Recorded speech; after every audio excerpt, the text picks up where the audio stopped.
Meu nome é Marcos Felipe, eu sou artista e educador e produtor da Companhia Mungunzá de Teatro, que é um coletivo de artistas e educadores e educadoras que está há 12 anos aí no corre fazendo espetáculos teatrais e trabalhando também no campo da formação artística, no campo da educação. Em 2016, nós ocupamos um terreno público em desuso na região da Luz, Santa Ifigênia, que é onde nós estamos hoje, no Teatro de Container. E essa ocupação vislumbrava naquela época a criação de um espaço sociocultural que fosse atravessado pela cidade. Então, a gente tinha um entendimento de que o centro de São Paulo, mesmo com uma grande oferta de equipamentos culturais, pouquíssimos desses equipamentos têm como objetivo a própria população do centro. Do ponto de vista artístico, é uma vazão prática de pensamentos e pesquisas que visam uma sociedade mais igualitária, entendeu? Então essas são as ações artísticas, os shows, as músicas e uma pequena difusão de economia entre pequenos coletivos.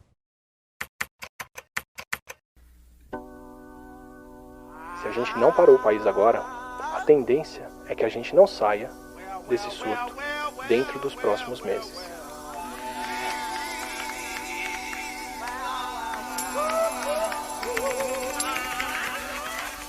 E aí a pandemia chegou, tudo fechou. A gente até ia apresentar um espetáculo lá no Teatro João Caetano. E aí com o cenário pronto, aí veio a liminar, fechou, isso foi dia 13 de março, foi. E aí o teatro funcionou até o dia 16 de março, se eu não me engano. Então foi tudo de supetão. E quando surge a pandemia, não cabia ao teatro a opção de encerrar as suas atividades do ponto de vista de atendimento à população. Então nós cessamos as nossas atividades artísticas, mas o teatro se manteve aberto porque o nosso público é o público que mais está necessitando nesse momento. Então o teatro virou ponto logístico já, né, dos coletivos ativistas, muitos coletivos ativistas aqui se transformando nesse ponto logístico estratégico, e a gente mantém as nossas atividades relacionadas à assistência social ou em defesa dos direitos humanos funcionando a toda prova.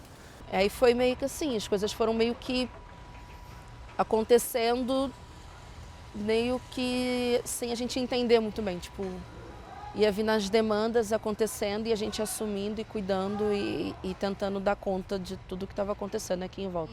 E é isso, né? Tipo, eu tava falando desse lugar como um lugar que recebe também, não só as pessoas que vêm buscar o alimento, ou buscar o kit, ou buscar o que a gente está oferecendo, como também um lugar onde as pessoas oferecem coisas, né?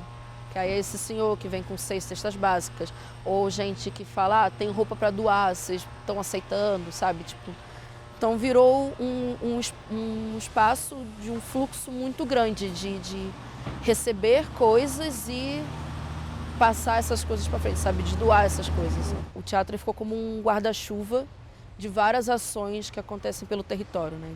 Então agora na parceria com Tem Sentimento, Pagode na Lata, a Craco Resiste, o Médicos Sem Fronteiras, que também está atuando aqui no território. Então, junto com a Companhia Mungunzá, então virou uma colmeia de coletivos que estão aí na linha de frente nesse momento de pandemia, principalmente com moradores em situação de rua e dependente químico. E aqui a gente começou a entregar refeições, entregar cestas básicas, kits de higiene, trocas de máscaras. Então o teatro se manteve na pandemia completamente aberto, atendendo aproximadamente 500 pessoas por dia e movimentando aproximadamente 40 profissionais militantes do território do centro. Então a gente completou agora, recentemente, 90 mil refeições entregues, enfim, são números bem significativos que só escancarou a ausência de políticas públicas no território, aquilo que a gente já sabia no nosso dia a dia, agora com a pandemia se escancarou, assim, do tipo, nenhuma rede de afeto, nenhuma rede pública efetiva com a população do território Santa Ifigênia e Luz. Esse atendimento que a gente faz de 500 pessoas por dia, aproximadamente, em médio e longo prazo, seja o nosso alicerce mais sólido no que diz respeito à formação de público para as ações artísticas. O Paulo Farias, o pessoal do Faroeste, fala isso, fala que muitos anos no território e do tipo, talvez esse tenha sido o momento em que ele conseguiu de fato entrar nas casas, através da assistência social, através da entrega das cestas básicas e tudo. E um pensamento do qual eu partilho muito, assim, porque eu acho que a comunidade em si já existia um vínculo com o teatro, mas ainda um vínculo que muitas vezes beirava nesse... entendia o teatro como um movimento elitizado, um movimento elitista do território. Mas com a pandemia, do tipo, cria-se um vínculo afetivo com o espaço físico, com o teatro. Há um reconhecimento de que esse espaço está pelo território e para o território, para a população do território. E aí, em certa medida, eu acredito que esse vínculo criado através do afetivo, através do social, através da saúde, através da defesa dos direitos humanos, seja o alicerce mais sólido. Essa pessoa será, sem sombra de dúvida, quem estará sentado na plateia para assistir os manifestos artísticos daqui para frente. Foi e está sendo a nossa formação de público, a nossa política de formação de público mais sólida. Sem sombra de dúvida nenhuma. Muito obrigado. Quando a pandemia começou, a nossa principal reflexão foi como que a gente continuava junto, como que a gente continuava produzindo e como a gente trazia o teatro de container para dentro da internet, para a gente continuar se comunicando com o público que a gente encontrava diariamente aqui no teatro. Porque o teatro de container, ele tinha uma programação praticamente de segunda a segunda. E com isso a gente criava um vínculo não só com o pessoal do entorno, não só com o público que vinha, mas também com os artistas e as artistas que se apresentavam por aqui. Então quando a pandemia começou, a gente se encontrou e falou, tá, e aí, o que a gente faz a partir de agora? E aí a gente decidiu criar a Mungunzá Digital, e acho que o principal motivo da gente criar a Mungunzá Digital foi tentar ser uma ferramenta de ponte diante de tudo isso que a gente estava vivendo, que era a pandemia, que é a quarentena, como é que a gente reflete o que é ser artista nesses tempos, como é que a gente reflete a produção artística, como que a gente reflete como essa produção artística chega no público. Do meu apogeu, e todo o céu vai desabar.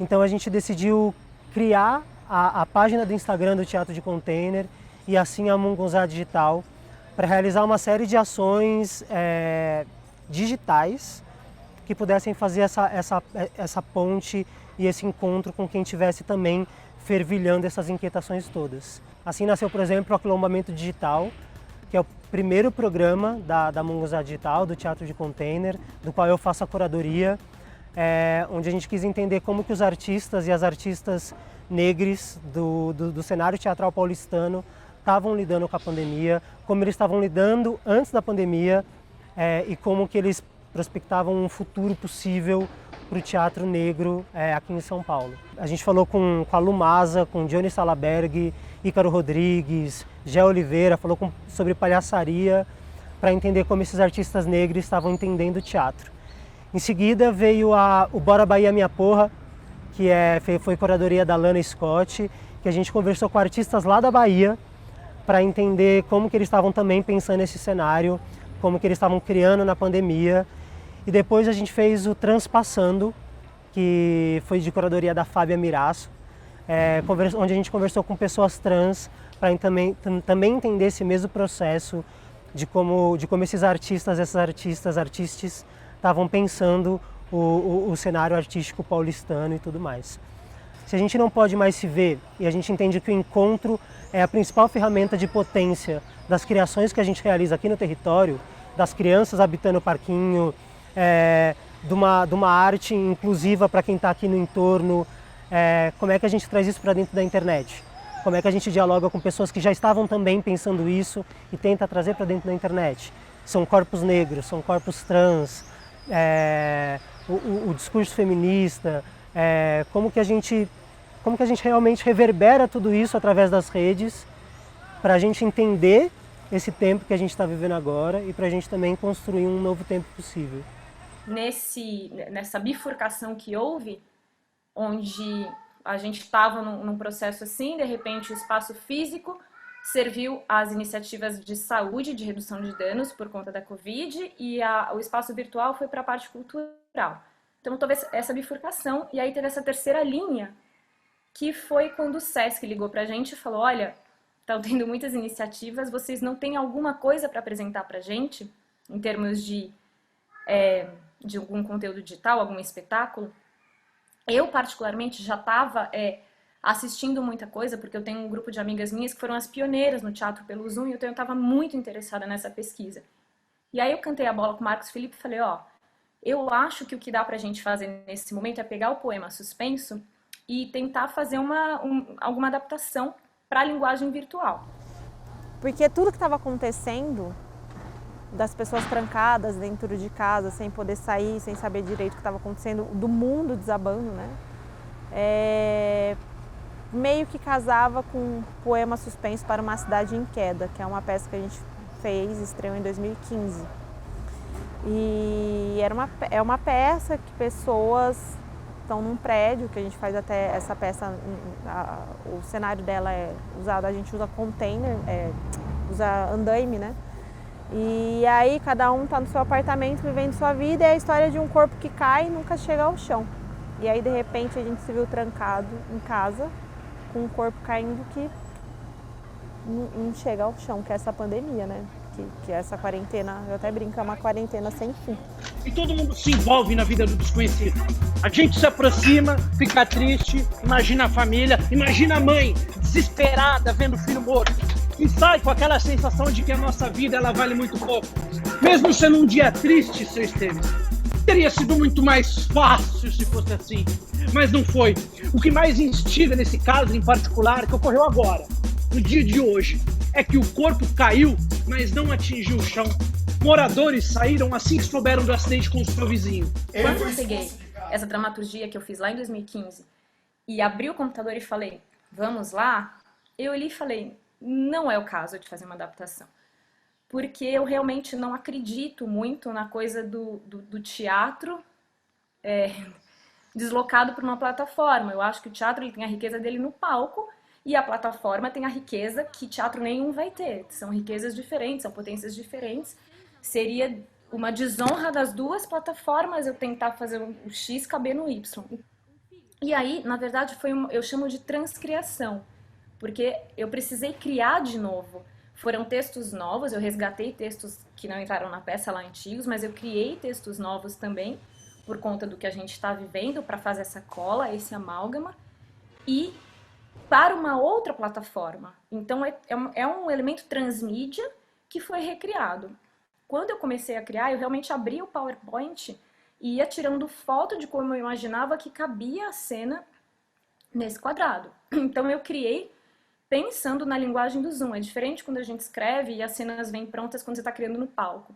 Aqui eu escrevia e pensava em como isso estaria na linguagem do Zoom mesmo. Câmera 1. Vou voltar para minha produtora e a gente vai fazer aquele filme. Vamos continuar o nosso filme de onde a gente estava. Câmera 1. Não. Esse é o menino da bicicleta. A câmera 1 é aquela que a gente estava ensaiando. É a menina, a mulher que espera. Aquela que vai entrar no terceiro episódio. A gente hoje estava passando até um pouquinho a cena. Isso, muito bom. Vamos lá, hein?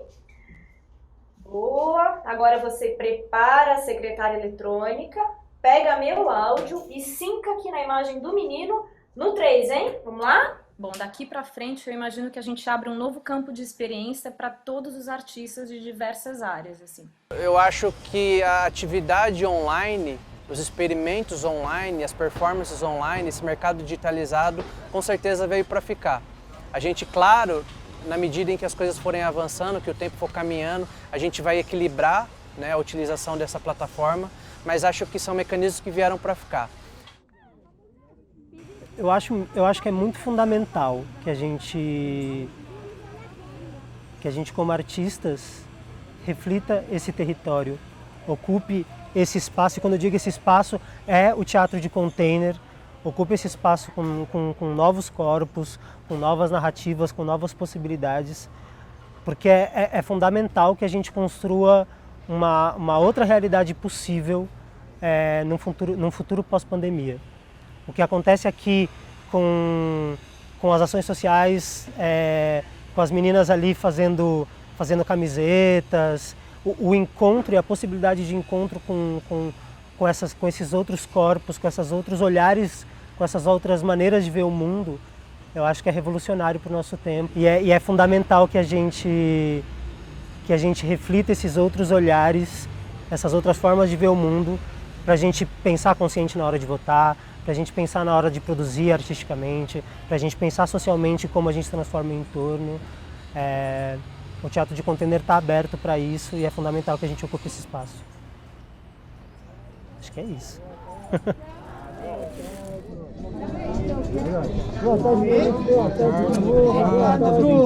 Perdão. Muito obrigado. Boa tarde.